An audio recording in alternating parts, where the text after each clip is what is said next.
जीवन दर्शन कार्यक्रम में आप सबका हार्दिक स्वागत है। आज हमारे स्टूडियो में तशरीफ़ फरमा हैं professor Sohal.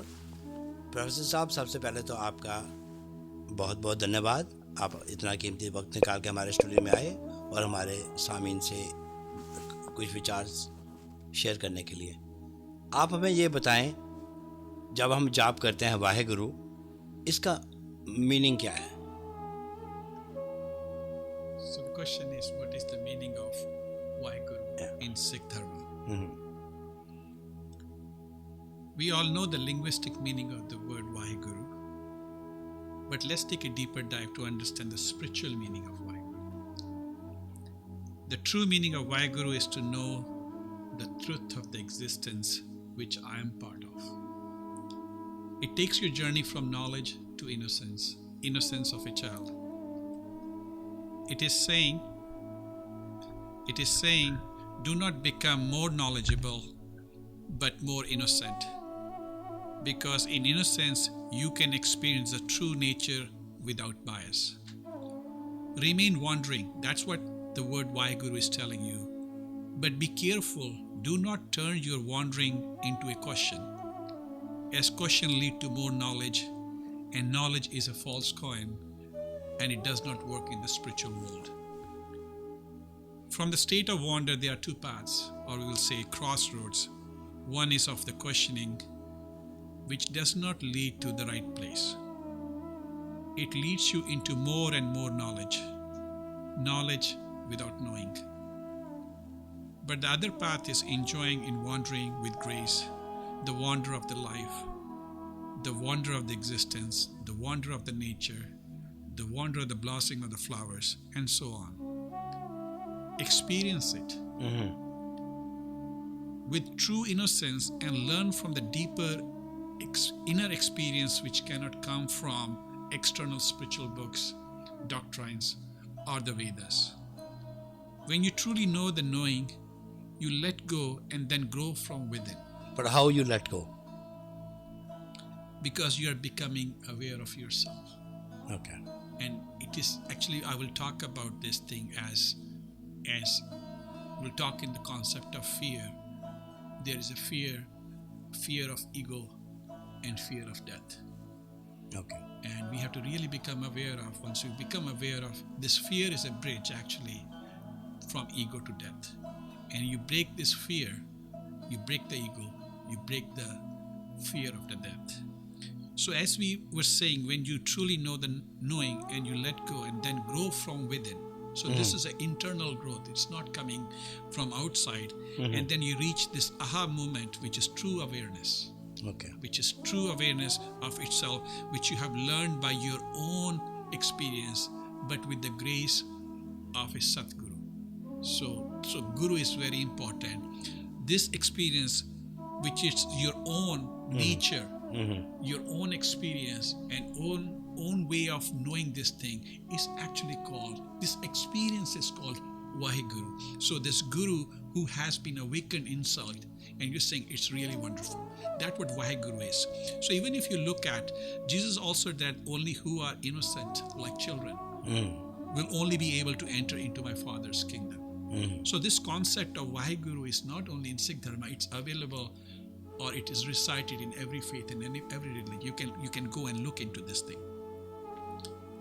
But do not understand what's the problem is people look at this concept.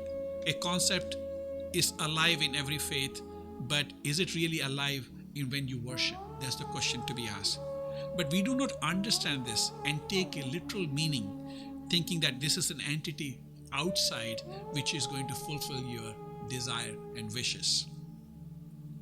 If you look into deeply, most of us are always looking in the way to address the fear when we say Waheguru. We are not experiencing that internal awareness. But we are just saying it. We are just saying it. So let me give you a really good story. There was a great Sufi saint. A few of people were traveling in a ship in the middle of the sea. Okay. A tempest came, a very strong storm. So people sat down, kneel down, and start praying. And you can guess what the prayer would be: to save us. That's what the prayer is, right? They're saying, help us. But this Sufi dervish who was sitting there and start laughing, what you guys are doing. And then he said, and he started enjoying that storm. And he was saying, oh, such a wonderful storm. That's everybody is scared. Scared and worrying about this thing. So when they're watching and laughing, he enjoyed the whole tempest, and the people thought that he has gone mad. And they say, why are you doing this? What is the reason behind this one? He said, wait a minute. We will pretty soon know who is really mad. So after a couple hours, he shouted, this Sufi saint shouted, saying that, look, there is an island out there. Look at this island. The moment he said, everybody forgot about prayers. They start wrapping their stuff and walking outside. He said, wait a minute. Don't be so rude to your God. Finish your prayers first. So what I'm trying to say is the depth of the prayers is just a reflection of the fear you're going through. So our prayers are not really prayers.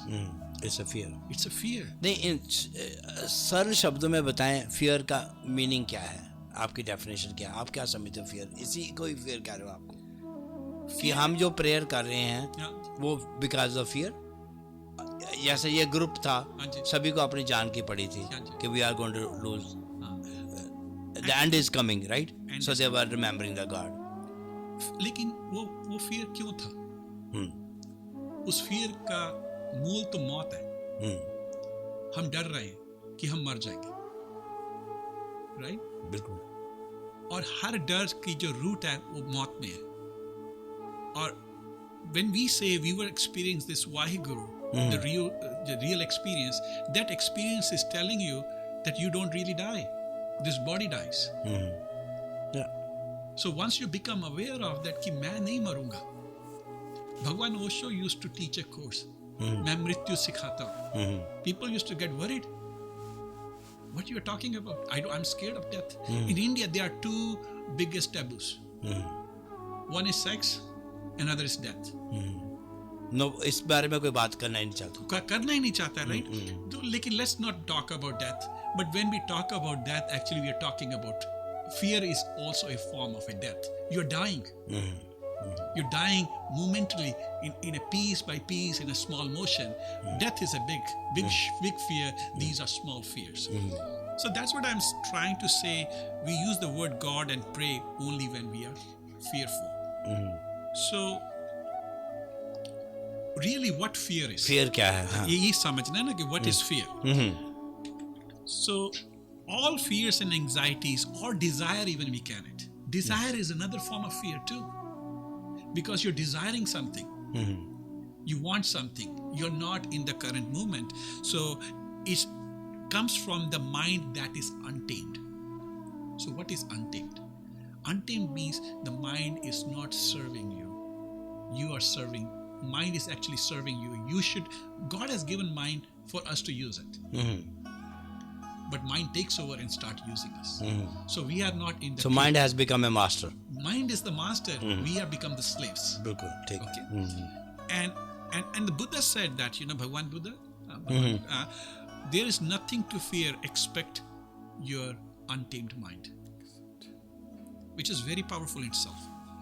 Whenever we have anxiety or fear or worries, maybe about things, the primary cause is our mind is untamed because we have become slave of our mind. It's not in the good state. It's not in the balanced state. If you transform, instead of trying to solve the cause of your worry or anxiety, which we do all the time, but transform the mind, when this happens, the anxiety and fear will transfer by itself. So you transfer the mind, not the fear or anxiety. Very good. Once the fear and anxiety is transferred, then you can tackle the problem. Fear comes when you don't know how to tackle the problem. That's why you're fearful. Difficulties, but you're tackling this difficulty with more wisdom, with more insight. Life will throw things at you. But if you know how to address it, the fear goes away. That's quite interesting. हाँ professor साहब, हम बात कर रहे थे fear की और difficult moments की. Exactly. So let's take a current situation which we go through every day. So let's for example, say by mistake you dropped a wedding ring into a sink just an hour after you got married. Okay. So imagine that. You are in a washroom, Mm-hmm. you're applying soap, and that soap let a ring slip out of your hand. Mm-hmm. And this ring is going in circles Mm-hmm. and going closer to the sinkhole. Mm-hmm. So what we do? We try to chase to catch that ring. Isn't that true? It's true. I will be trying to do it. But I know that if I chase it, I may lose the ring because I may be not able to catch it. Okay. What I can do is, instead of going around the ring, I put my hand on the sinkhole. Okay. Sooner or later, You seal that. seal the hole, Okay. right? The ring will come and sit on my hand. Okay. So this is what Bhagavan Buddha is saying. Don't run behind your anxieties or worries. Go to the cause of which is creating Which is it. creating this. So your mind is creating it. Tame your mind. Once your mind is in control, Then you seal your desires. you seal your desire, you seal your fear, and you seal your death also. Okay. Because The fear of death, yeah. fear of death. Okay. Because that is very predominant out there, and we need to really take control of it. In Tibetan Buddhism also, there's a saying in Tibetan called worrying is mind sickness. They take it as a disease. If somebody worries, somebody says, "Oh, main bada pareshan hu," they don't take it lightly. They say, "You need a treatment here." Because We as a human being, we cannot take that part away from us. yes, something. you can actually. How? That I will talk later on. Okay. The way to do is to become aware, and to become aware you have to do meditation, and you have to take control of yourself. And then you have to become aware of that. Whatever is happening in life, you can actually manage it and take care of it. So it's in your control. It's in control. Let's go a little bit deeper, sir. Okay. What I'm going to say will touch the question you asked. Okay. So let me go a little bit slow on this thing. Fear is the shadow of I. Okay. And I know that I will disappear into the death. So let me repeat this. Instead of using word I will say this body. Fear is the shadow of this body. Okay. And this body knows that. This body will disappear in death. If you look at when you were born, we are born, when we take our first step into this world, we cry. That crying is a fear.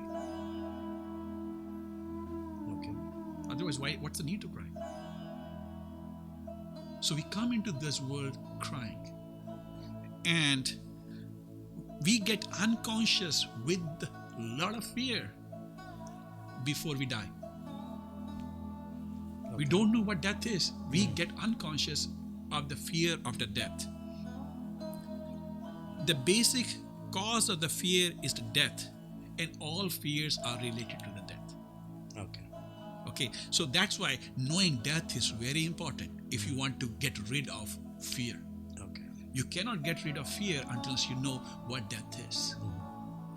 But death is certain. Death is certain, and we are dying every moment, sir, too. Every breath is a life. When we breathe out, it's a death. That's what Guru Nanak Dev Ji said in Guru Granth Sahib. So once you become of hail it, and inhale and that what sadhana is, that what meditation is. Yeah. Meditation is not a stretch exercise or a nice thing to talk about. It is a self-experience, that experience which takes you to the Waheguru. Waheguru is not end, it's inside you. It takes you to that basic stuff. So the basic cause of fear is death, and all other fears relate to that. We know. I will say, we agree to that point, right? So let's take the discussion a little bit further. If you read the current research papers and the psychological science, we have become aware that all fears are related to death. So this is not our religious text saying. This is the modern science saying us today. When someone is totally in fear, say in a clinical science, is saying it doesn't work. What that means is your doctors has raised your hands. They say, I cannot take care of this person. He's in fear. We have to induce medication to him. They can make you sleep, but they cannot get rid of your fear. Okay. They don't have a way to get it out. The solution which worked, I have seen in my personal life, is that person can go to regression analysis through hypnosis. This is people have done. Regression analysis and hypnosis is also part of a psychological science today. It's not something a tantric stuff out there. It's become part of science today. And they take that person back to when actually fear hit him. Okay. And they say, look at the fear. What is the cause of fear? Sometime you lost a son, somebody gone into, had an accident. There are different ways of this fear. They say, look at that fear in real time, face to face. And when you look at a fear face to face, this fear actually start disappearing. And it has been put into the research papers, and science is really getting boggled by this whole concept, why it is happening. But you know what? This is written in our Shastras long time back, which the word is called drashta. You are becoming the watcher of your own thoughts. That is coming back to the taming of the mind. When your mind is in control, you can look at fear. You cannot look at fear unless your mind is in control, because mind is going in circles All the time. Yeah. all So the time. controlling mind is very difficult to Very focus difficult. on. Yeah. So Because human mind is loaded with so many thoughts, and all the time something is going on. So to focus and concentrate, yes. yeah, it's very difficult. Yeah. But So- how a layman can control?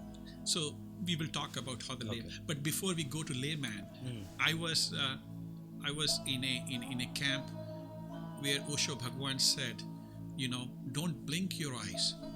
Look at me for half an hour. And I said, how can I not blink my eye for half an hour? It's not possible for me.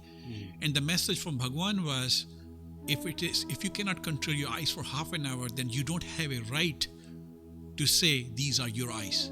You don't have a right. You say me that is your eyes and you're still blinking it. Can't you control it? But let's take one step ahead. You say this is my mind. If you cannot control your mind, then you don't have a right to say it is your mind. It is an excuse to say I cannot control mind. You don't control mind because you never learned to control the mind. That's where the biggest gap is, sir. So Vedic science talked about the word drashta. It's everywhere. We know that. We know literally, but we don't know what it is. And if you want to really understand what drashta is, then I will highly recommend, and we can speak maybe later on Mahagita of Ashtavakra. Ashtavakra talked about what mind is. It's a dialogue between Raja Janak, the father of Sita, and between the Ashtavakra. So let me tell you why the name Ashtavakra is there. Ashtavakra means in Sanskrit you're bent from 8 parts of your body. Okay. And the story goes, what was the reason he got this name? He was in his mother's womb, and his father was a very big scholar in those days, and he was reciting his Vedic rituals. So the voice came from inside. It's a story. Stories are not true, but there's a truth in the story. So let's try to catch that one. Okay. So the voice came, don't do this thing. This is idiotic. Okay. So father ego got hurt, Challenged. big time. And he gave, we call shrap right? He cursed his son that when you are born, you will bend from 8 parts. Okay. That's where the name Ashtavakra came. So when Bhagwan Janak had the scholars came and talk about things, Ashtavakra's mother asked him to go and fetch his father, who was also a scholar there. When Ashtavakra went there, Janaka has a dialogue with him, and that's where he enlightened Janaka. He gave him the real sense of this thing. And main objective, main insight of Mahagita of Ashtavakra is becoming a watcher, not getting influenced on this emotion.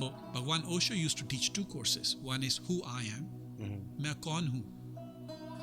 That was a course. And second course was Main Mrityu Sikhata Hu. We cannot use those words. People get scared. if we use in today's word, this word, people will not come to that course. So we changed the name Intensive Awareness. Okay. It's a 4-day course. And if somebody wants to experience, uncle, you can take the names and we can run this course. Okay. And I can guarantee you, your depression will go away, your fear will go away, you will be eased with yourself. We spend so much money on homes and cars and all those things. At least taking depression pills and going. Yeah. At least take 3 days for yourself. And I have seen that people who have taken this course, their depression has gone away, their relationships has improved, their success in the work has improved, because now you have the control. It's like, आपने देखा है कि जो शराबी होता है वो डगमगाता है, हमारा भी हाल वही है. हम नशे में हैं, हमारा नशा दूसरा है, because we don't have a control on our mind. और संभलने की जरूरत सिर्फ शराबी को ही होती है. जिसने शराब नहीं पी, जो पूरा अपने कंट्रोल में है, उसको संभलने की जरूरत नहीं होती. और जो संभलने की कोशिश कर रहा है वही गिरता है. बिल्कुल ठीक. तो हमें इस शराब के नशे से जो एंजाइटी है, जो शराब का नशा फिर भी उतर जाता है, डर का नशा नहीं उतरता है, एंजाइटी का नशा नहीं उतरता है. ये भी एक तरह के नशे हैं, क्योंकि आपस में असली में इनमें कुछ भी नहीं है. इसमें सिर्फ आंख खोलने की जरूरत है. आप आंख खोल के इसको देखोगे, ये अपने आप ही डिसअपियर हो जाएंगे. And if you really want to experience, I'm going to teach this course, so we can actually, I can keep talking here. It doesn't mean anything. I want you to experience it, and then we can get together. So nothing is born out of fear, sir. That's another thing I want to tell you. Fear has nothing in it. Fear is impotent. It is very weak in itself. It has no power. It is just that you want to believe in it, only gives it the power. It's your belief system which is powering it. It is your belief system in God which is powering that fear. So you have to take that energy of belief out of this thing. And this course actually takes that. Okay. It makes you aware of that whole thing. This course will take you deeper inside to know who you are. You don't really know. You say, I am Parminder or I am Mr. Gupta, but are you really Mr. Gupta? Parents has given you the name. Yes. But who you are? If I keep asking that question 100 times, you will sit and start thinking who I am. And this is a methodologically built process of asking that question. It's called the out. This has come from a Zenism, which is becoming self-aware with a dialogue. So this is a dialogue which is going to help you. So nothing is born from fear, I was telling you, right, sir? But then what gives the birth? Then we have to ask that question too. Love gives the birth. Love की परिभाषा बताएं आप. Love क्या है? Love तो इतना vast है, sir. Love could be. So love gives the birth. Let's start. Creation is created by love. Okay. The whole creation, not just the humankind. The whole creation is प्यार से बनी है, right? Love is actually everything. Fear cannot do anything. It will only destroy life. Love only creates life. So we have to destroy the fear if we want to experience the love. You cannot love somebody if you are in fear. Okay. Right, sir? To attain the love, you have to destroy the fear. That's the first thing. अच्छा. एक हमारा शब्द होता है स्वास्थ्य. In North America we use health. Health is not a meaningful word. स्वास्थ्य का क्या मतलब है? अगर आप किसी को पूछोगे वो कहेगा health. It's not really health. अपने ऊपर अपनी आस्था, मैं स्वयं में स्थिर हूँ, इसका मतलब स्वास्थ्य है. So it's a body, mind, spirit balance. It is not just the body balance, right, sir? So it's not really the people in the East talk. If you look at U.S. President Roosevelt before the Second World War, he said the only thing we have to fear is fear itself. This is a very profound saying, and that's what I'm trying to say, get rid of fear, and then the love will blossom. So what is love? That's your question, sir, right? It is so unfortunate that we all talk about love. किसी को भी पूछ लो. हाँ, सही बात. बच्चे बात कर रहा है आजकल, right? What love is, and we don't know what love is. If you really sit and ask them what love is, they won't be able to express it and tell you what really love is. Movies, TVs, novels, every aspect of life is talking about love. Isn't that true? We see that everywhere. Liking जो है Yeah. आदमी की. There's a multi-billion-dollar industry out there which is exploiting this word love. Just like you want to lose your weight. There's a multi-billion industry. You're not losing weight. It's not working. Neither the love is working. So what love is? Love is the food of the soul. That's what it is. And you have been starved. Your soul has not received love at all. Okay. So you do not know the taste of the love. You talk about love, but you have not tasted it. The question is relevant, but very unfortunate. We are so unfortunate that we don't really know what love is. The body has received the food, so the body grows. But the soul has not received the food. So the soul is almost dead. You see people walk in the downtown, you look at them. You see those people walking in a small Indian village. You see the difference? That love is alive there. That love is alive in the rural areas, even Because in the they are province. not tempted with the materialistic World. Exactly, sir. So what is happening? Your soul is dying. Soul needs love. It's dying. You're not even born with love. Even if you're born, you're on a deathbed. From a love perspective. Okay. Each child is born out of love. We will agree to that, right? But what happens? The parents forget what love is. Not because of any fault, because of the day-to-day struggle. No child deserves the parents like that. Child has to be loved. That's the way it should be. Yeah. Those parents do not exist on the earth, which constantly keep loving. They say we love it, but in the expression, love is not there. It is only a vocal thing. The child is not feeling the love, what he's asking for. So are you talking about the conditional love then? Unconditional love. Unconditional love. This is a love where you love somebody without any expectations, sir. And the time this child is going to become a parent too. And he too have lost the capacity to love. Because we live in a culture where we endorse love. Okay. Love is considered some type of a sin, some type of a lust, some type of, can I say you, uncle, I love you, openly in this society? And what people will say? What's wrong in that? I do love you, but I cannot say that because this is the fault of the society we live in. But some people cannot really express the love. Why? Because they don't know how to love themselves. They are scared. They are fearful. So that's what I'm saying. You cannot express love because there's a conditioning and fear in you. So we need to smash that first. When festival like Mother's Day come, Father's Day come, lot of stores you go, buy the Mother Day card, express the feelings and all that too. Maybe it is a materialistic society, but there are certain people, certain children we see, some are very good in expressing, some cannot really express. That doesn't mean they lack the love for their parents. No, it's not. It's nothing to do with that.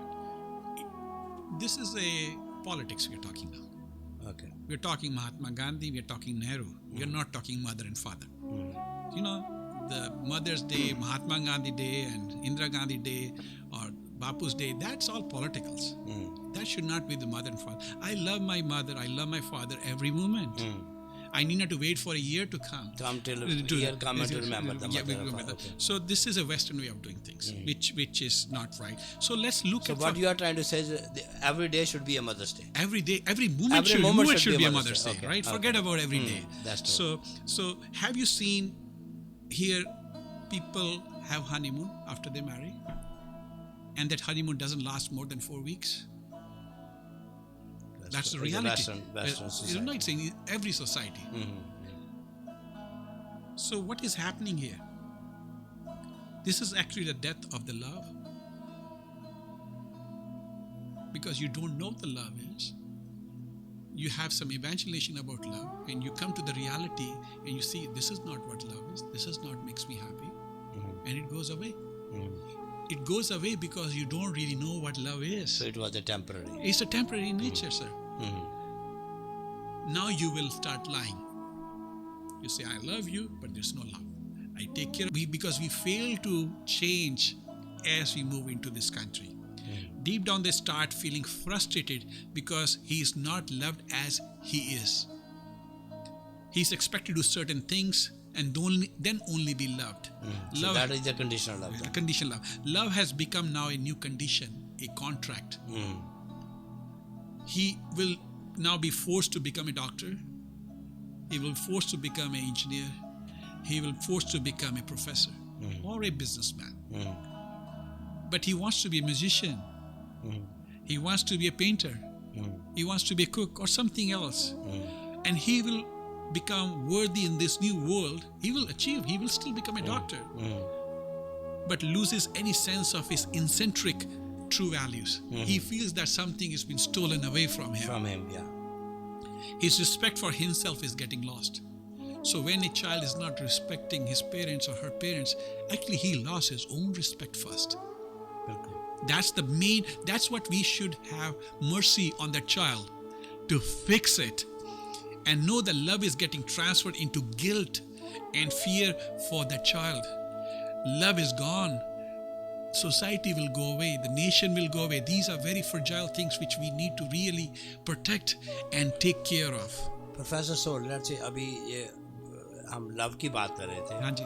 जो north America में हम यहाँ रह रहे हैं, बच्चों में हम we see the lack of that love towards the parents, the respect. What is the reason? क्या कारण क्या है?